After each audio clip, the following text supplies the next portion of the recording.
Զրուցում ենք տնտեսագետ Ռոլանդ Մարտիրոսյանի հետ։ Պարոն Մարտիրոսյան, Թուրքիայի հետ սահմանների բացմամբ մեր այսօրվա իշխանությունները շատ ոգևորված են, ասում են, որ նոր շուկա կլինի, նոր հնարավորություններ կլինի, բայց կխնդրեմ վտանգների մասին ասեք, այդ հնարավորությունները իսկապես մեր արտադրողների համար կլինեն, հնարավորություն կլինի, որ հայկական ապրանքը գնա թուրքական շուկա, եվրոպական շուկա, թե հակառակն է լինելու, այստեղ լցվելու է ավելի շատ թուրքական ապրանք եւ այսպես ասած խեղդելու է հայ արտադրողին։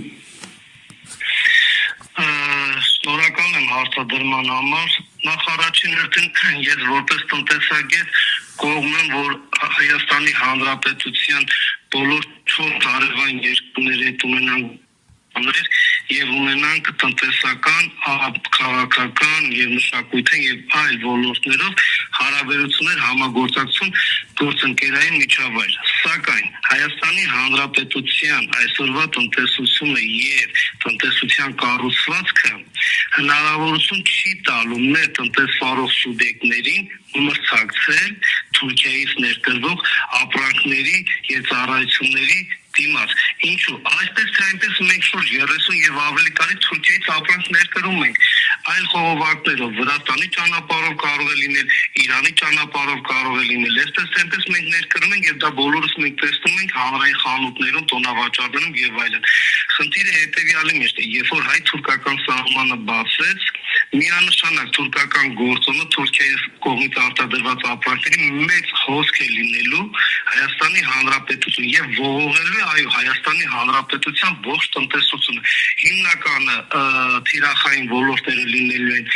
տեքստիլ արդյունաբերության ոլորտ, այսինքն հագուստեղեն եւ երկրորդը բանջարաբոստանային կուլտուրաները։ Այսօր Հայաստանի Հանրապետության հողային ռեսուրսների շուրջ 50 եւ ավելի տոկոսը չի մշակվում եւ Հայաստանի Հանրապետության տեքստիլ արդյունաբերության ոլորտը որոշակի աճ ապահովում է, բայց լիարժեք չի լինելու դիմագրավել թուրքական լայնածավալ այսպես ապրանքների եւ բանջարաբոստանային կուլտուրաների ներկրումը Հայաստանի Հանրապետության եւ գնային առումով էլ մենք պետք է շատ խորապես ուսումնասիրենք դա, թե Հայաստանի Հանրապետությունը գյուղատնտեսության ոլորտում, տեքստիլ արդյունաբերության ոլորտում, անասնապահության ոլորտում հիմնականում այդ 3 ոլորտներն են լինելու թիրախայինը, ինչպիսի ինքնարժեք են ձեռք բերում, ինչպիսի գնագոյացում է տեղի ունենում եւ Հայաստանի Հանրապետություն ներկրվող թուրքական այս 3 ոլորտերի ապրանքները հիմնականում գնային առումով վստահ են, որ մրցակցային են լինելու Հայաստանի Հանրապետության ներքին տեղական արտադրողների նկատմամբ զուտային պարզ պատճառով, որովհետեւ բիզնես միջավայրում կա դեպինգային քաղաքականության հասկացություն, այսինքն գնային պատերազմի հասկացություն, կարող է նվազեցնել ապրանքի գինը արհեստականորեն, որպեսզի ներգրավեն թիրախային շուկայի մեծ ծավալը եւ այն ինչը որ թուրքերը տարիներ շարունակ արել են եւ այլ ավելի ագրեսիվ ձևով է դա դրսեւորվելու, երբ որ հայ-թուրքական սահմանը բացի եւ հայ-թուրքական հարաբերությունները լինեն նաեւ տնտեսական առումով եւ անմիջական, այլ ոչ թե երրորդ երկրի միջնորդությամբ, այսինքն Վրաստանի տարածքում ներմուծումը կամ Իրանի տարածքում ներմուծումը։ Մեր տնտեսվարող սուբյեկտները ես կարծում եմ պատրաստ չեն լինելու այդ մրցակցությանը, թե ֆինանսական առումով, թե արտադրական հնարավորությունների առումով, եւ թե գնային առումով։ Որակականով դժվարանում ասեմ, որտեղ մեր ապրանքները նույնպես որակով են արտադրում, բայց թուրքականը եկեք ավելի անկեղծ լինենք, անհամեմատ ավելի որակով են, քան հայկական ապրանքների։ Դա պայմանավորված է Թուրքիայի տնտեսության հզորությամբ, տեխնոլոգիապես հագեցվածությամբ, արտադրական պրոֆիլի, ասենք հագեցվածությամբ, հումքանյութային ռեսուրսերի մատչելիությամբ, հետեւաբար ես կարծում եմ Հայաստանի Հանրապետության տնտեսությունը պատրաստ չի լինելու հայ-թուրքական սահմանի բացմանը։ Պարոն Մարտիրոսյան, այսինքն ինչ է լինելու, հայկական արտադրությունները, բիզնեսները փակվելու են, ամեն ինչ դրան է տանում։ Տեսեք, տնտեսվարող սուբյեկտների 3 հասկացություն գոյություն ունի։ Մի տնտեսվարող սուբյեկտ, որը բացառապես արտադրում է ներքին շուկայի համար, մի տնտեսվարող սուբյեկտ, որը բացառապես արտադրում է արտաքին շուկայի համար, եւ մի տնտեսվարող սուբյեկտ, որը արտադրում է եւ ներքին շուկայի եւ արտաքին շուկայի համար։ Եվ այդ 3 կոմպոնենտները Հայաստանի Հանրապետությունում մեր ռեզիդենտ տնտեսվարող սուբյեկտները իրականացնում են։ Սակայն Հայաստանի Հանրապետությունում երբ որ տնտեսվարող սուբյեկտը արտադրում է բացառապես ներքին շուկայի համար, հիմնականում գյուղատնտեսության ոլորտում ոլորտը վերցնենք եւ հայ-թուրքական սահմանի բացման առումով մեծ հոսք լինի ներկրման առումով բանջարաբոստանային կուլտուրաներ իրենց տեսակներով հատապտուղներ եւ այլն թե պատրաստի տեսքով թե կիսաֆաբրիկատի տեսքով Հայաստանի Հանրապետության գյուղատնտեսության ոլորտը պատրաստ չի լինելու դրան միանշանակ եւ այո չի բացառվում մեր ջերմոցատերերը տնտեսվարող սուբյեկտները միանշանակ ֆինանսական լուրջ խնդիրներ ունենալ միգուցե մի փոքր դիմակային այն տնտեսվարող սուբյեկտները որոնք արտադրում են եւ ներքին շուկա եւ արտաքին շուկայում եւ այն կորուստը որը ներքին շուկայում կորցնելու են միգուցե համալրեն արտաքին շուկա արտահանման ծավալներով բայց դա բավականին դժվար է լինելու հետեւաբար հայ-թուրքական հարաբերությունները եւ հայ-թուրքական սահմանի բացումը միգուցե ոչ այսօր, բայց մոտ ապագայում կամ հեռու ապագայում բացելու հետեւաբար մեր կառավարությունը առհասարակ պետք է իր առջև խնդիր դնի ելնելով այն 30 տարվա տնտեսական գործոնը, որ Հայաստանի Հանրապետությունը փակ սահմաններով տնտեսություն է զարգացրել, պետք է դիտարկեն այսօրվա իշխանությունները եւ ապագա իշխանությունները, որ գալու են մի պահ միգուցե այդ սահմանները բացեն եւ մենք մեր տնտեսությունը ներտնտեսության հնարավորությունները մենք պետք է աստիճանաբար հզորացնենք եւ ադապտացնենք այն արտադրական եւ մտածելակերպի գործոնին, որ մի օր այս սահմանները բացեն եւ մեր տնտեսությունը արդեն իսկ պատրաստ լինի բաց սահմանների դիմագրավմանը, որովհետև երբ որ մենք անկախություն ձեռք բերեցինք Ադրբեջանի եւ Թուրքիայի հետ, այո, Հայաստանի Հանրապետության սահմանները փակվեցին եւ Հայաստանի Հանրապետության տնտեսությունը զարգացավ վրացական բաց սահմաններից օգտվելով արտահանման գործոնով եւ իրանական բաց սահմանից ելնելով իրանական կողմով արտահանելուն եւ այլն, բայց երբ որ հայ-թուրքական եւ հայ-ադրբեջանական սահմանը բացեն, եկեք չմոռանանք, որ Թուրքիան 80 միլիոնանոց տնտեսություն ունի, Ադրբեջանը 10 միլիոնանոց տնտեսություն ունի, նրանց արտադրական հնարավորությունները ավելին են, քան Հայաստանի Հանրապետությանը, նրանց բնական ռեսուրսները, մարդկային ռեսուրսը, աշխատուժի շուկան, նրանց ասենք տնտեսական հնարավորությունները անհամեմատ ավելի հզոր են, քան Հայաստանի Հանրապետության տնտեսությունը եւ եկեք չմոռանանք այո կապիտալը սահմաններ չի ճանաչում հետեւաբար ունենք Հայաստանում թուրքական ապրանքներ սակայն բաց սահմանների դեպքում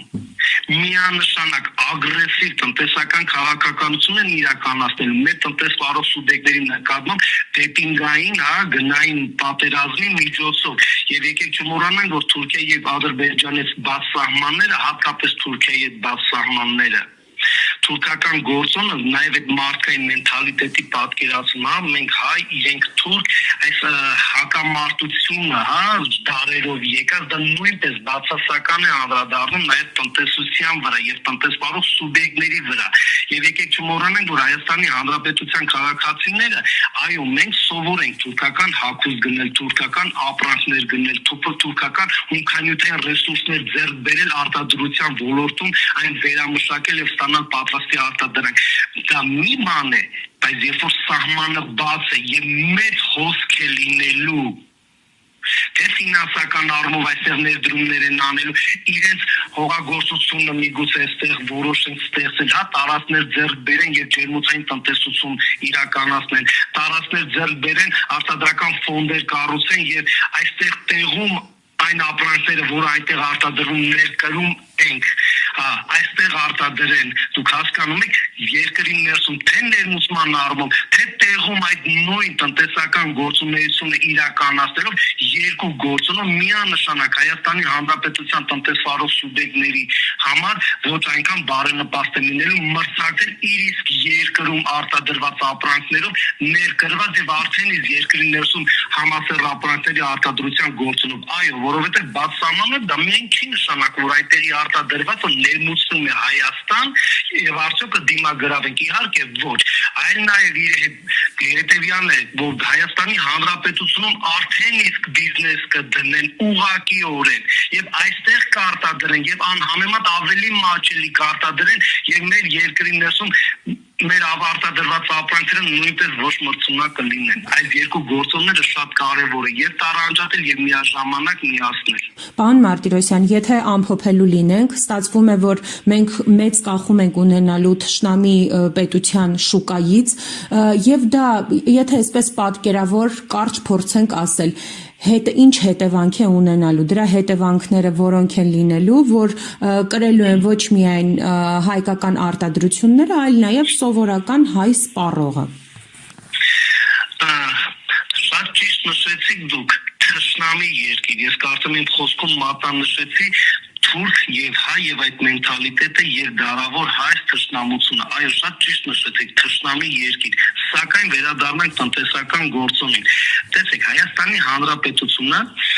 պարարտանյութեր է ներկրում, դիզվառելիք է ներկրում, անհամեմատ ավելի թանկ,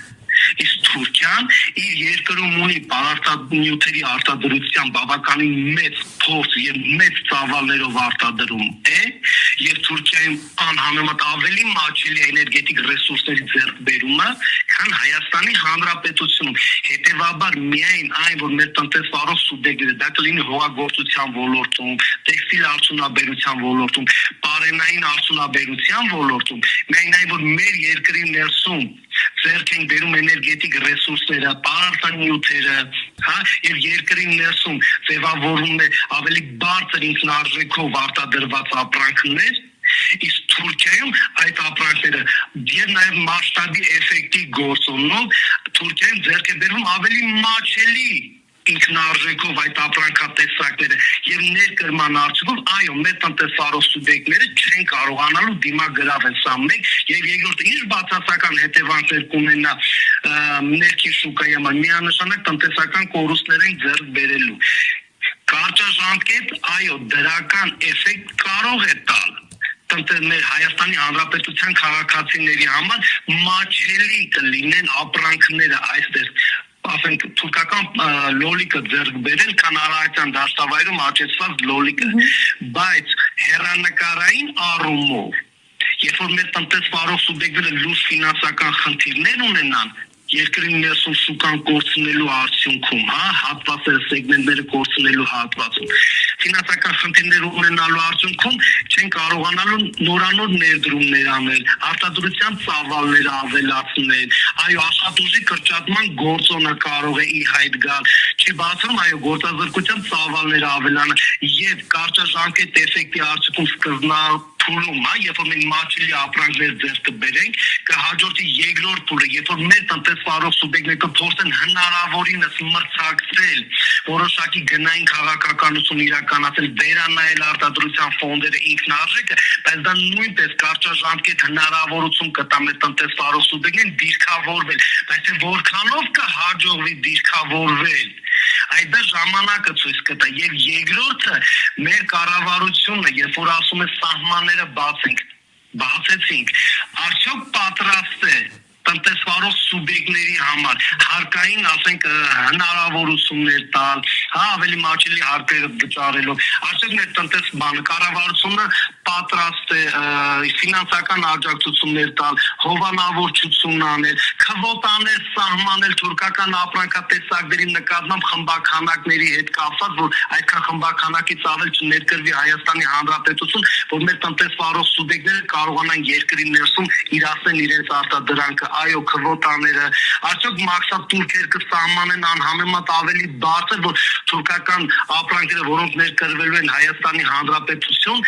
գնային առումով ոչ մրցունակ կլինեն եւ մեր տնտեսվարող սուբյեկտները այդ հարցում որոշակի վերադասավորում կամ դիրքավորում ձեռք կբերեն մեր կառավարությունից էլ է շատ բան կախված լինելու արդյոք տնտեսվարող սուբյեկտների կողքին իրապես կկանգնեն թե պարզապես հերթական այսպես լոլոներ են կարտալու նույն էկոնոմիկայի նախարարը ասաց, որ մենք պատրաստվում ենք սուբսիդավորել պարարտանյութերի շուկայական արժեքին հետևյալ, այսինքն եթե 10,000 դրամ է սուբսիդավորենք 2,000, որ գյուղացուն 8,000 դրամ լինի ձեռք բերելը մեկ պարկը, եթե 11,000-ը 3,000, այսինքն պատրաստ ենք սուբսիդավորել 3,000 դրամից ոչ ավելին, որ տնտեսվարող սուբյեկտի համար մեկ պարկ ձեռբերված պարարտանյութը գոնե 8.5-9,000 լինի, այսինքն նրանք արդեն իսկ կանխատեսում են, որ պարարտանյութերը թանկանալու են։ Սա մեկ, եւ երկրորդը մատնանշում է, որ 30 հեկտարից ոչ ավելին տնտեսվարող սուբյեկտ, ենթադրենք մի տնտեսվարող սուբյեկտ, որը հողագործությամբ է զբաղվում, ունի 40 հեկտար, նրանք պատրաստ են սուբսիդավորել 30 հեկտարին անհրաժեշտ պարարտանյութին այդ 8,000 դրամ ձեռք բերել կամ 3,000-ից ոչ ավելի սուբսիդավորել։ Դա ասենք ծրագրերից մեկն է, որ կարող են անել, բայց մենք արդյոք խորապես ուսումնասիրել ենք մեր տնտեսության բացերը, մեր տնտեսության ուժեղ եւ թույլ կողմերը, որ մենք կարողանանք դիմագրավել, ենթադրենք սահմանների բացման արդյունքում թուրքական մեծ էքսպանսիայի տնտեսական առումով, ապրանքների առումով, ֆինանսական ռեսուրսների առումով, արդյոք մենք պատրաստ ենք դրան։ Իմ խորին համոզմամբ այսօրվա մեր տնտեսության կառուցվածքը, այսօրվա մեր տնտեսության վիճակը, արտահանման ներմուծման ծավալները, հնարավորությունները, կառավարության կողմից իրականացվող ծրագրերը, տարածաշրջանային հիմնախնդիրները, նույն իրանական գործոնը, Հորմուզի փակ լինելը եւ այլն, արդյոք մեր տնտեսությունը պատրաստ է դիմագրավել թուրքական գործոնին, վստահեցնում եմ ձեզ ոչ։ Շնորհակալ եմ մեկնաբանության համար։